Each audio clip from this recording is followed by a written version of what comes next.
What's up, y'all? Just want to start off by wishing everyone a National Tight Ends Day. Happy National Tight Ends Day. Love it.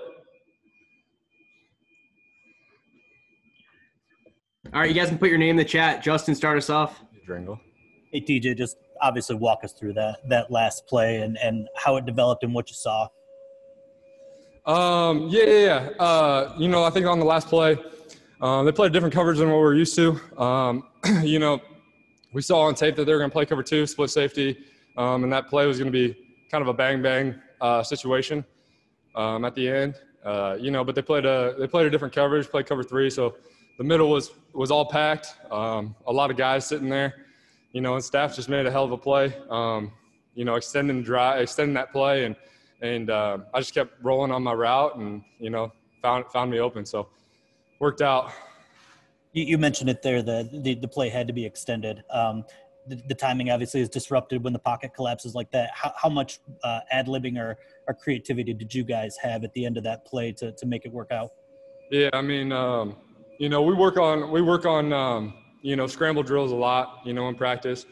Just being able to, continue on your routes and trying to find the open spot. And, luckily there was an open spot on that side, and staff rolled to the same side I was on. And, they, like I said, they were playing zone, so it wasn't really a man concept. So no one was really on me. And I just found that we found the open zone. So. Tim? TJ, just take us through the drive too. I mean, Matthew's been in that situation so many times throughout his career, but what were the thoughts when you got, you look up, it's a minute 4, you got 75 yards to go. What does Matthew say in the huddle there? And just take us through that drive overall. And were you guys ever thinking that you weren't going to score? I think in that situation, we've talked about dagger time, all the time. And I think we obviously showed it today, and just trying to believe in what we've done in practice and what we've done throughout the week. We work on that, drives like that, situations like that all the time. I think Matty P does a really good job, putting us in situations like that towards the end of practice. So, and in a lot of those situations, it's towards the end of the game, and you're tired. A lot of guys are tired, and a lot of guys are fatigued, but when we do it, day in and day out, I think that really, transfers to the game. So. Dave? You ever been a part of a game that wild, TJ, that sort of finished like that? No, I needed it though. I needed it. Well, describe. Yeah, I'm sorry. Usually we're down there to see what's the elation like in the locker room. What's the, what sort of celebration was going on afterwards? Oh man, everyone's fired up, baby.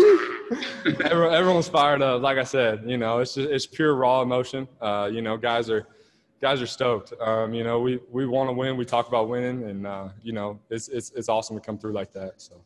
And I joined in a second late. Can you just tell me what was your initial responsibility on that last route, and then just describe how it unfolded?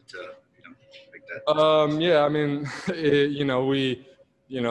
Jesse's going up the middle, and then I come off his butt, and he kind of rubs for the backer, and then usually it's a bang bang play, at the goal line, and I guess that's kind of what usually happens, what we practice on, and then.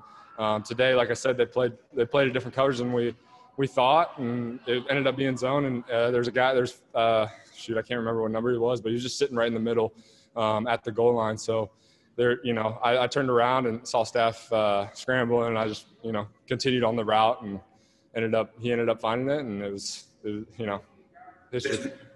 That was going to be my last question. Just when did you see Stafford get free? Because there was some pressure. He escapes like he did a couple times today. And at what point did your eyes get big and sort of know, hey, this is the game winner coming? When he reared back, I was like, oh, here he comes. Like, let's do this, we work on that all the time. And, it's obviously – it's super cool to, see it come to fruition on Sunday. So. Thank you. Chris? Hey, TJ, congrats on the win. Just – sort of clarify there. It sounded like it was hard to tell watching whether you or maybe Marv was the number one option there. It sounded like the play was designed for you at the goal line there. Well, it depends, if they have one-on-one coverage on the outside, then, we'll put it up to them. And, if the middle's open, usually, it's staff's read, so, he's reading inside out on that, and, but, it all depends on what they're playing. And luckily, you know, they weren't playing what we thought, but we ended up, you know, figuring it out. So. And then I guess how quick did you guys have to shift? It looked like Atlanta was going to run out the clock there and kick the field goal, and they go score the touchdown. Were you expecting to get back on the field? I mean, how quick do you have to shift back into it mentally there? Yeah, no, I don't think any of us were expecting to be out on the field again. But, you know, thankfully they gave us an opportunity, and we capitalized. So.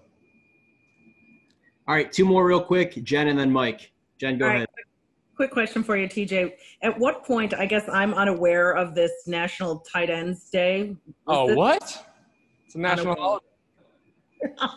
When did you find out about that? And isn't it kind of funny and ironic, and just talk about being on the receiving end of such a huge touchdown play for this team right now? You know, this is the second annual year of National Tight Ends Day, last Sunday every October.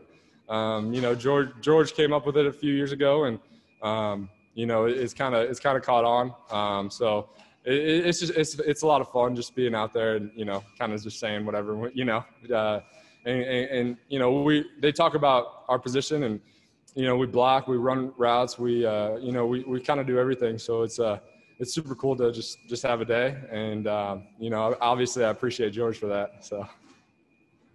Great. Mike, last question. Yeah. Obviously, the play was the play, but what has Kenny Golladay meant to you guys, both today and really even the last few weeks? Yeah, I mean, Kenny makes plays when his number's called. I guess, you know, that's all you really need to say about Kenny. You know, when the ball's in the air, it's not 50-50. You know, with Kenny, it's about, you know, it's almost 100% to him. You know, so I think we, you know, obviously, you know, love having Kenny on the team. He's obviously a great teammate, you know, and same thing with that entire receiving core. You know, I mean, all those guys are doing unbelievable jobs, you know, getting open, making plays when their number's called. Marv had some sweet plays today. You know, we had a lot of guys making a lot of plays, and obviously, you know, Kenny is who Kenny is, and you can't take that away from him. So appreciate it, TJ. Thanks, man.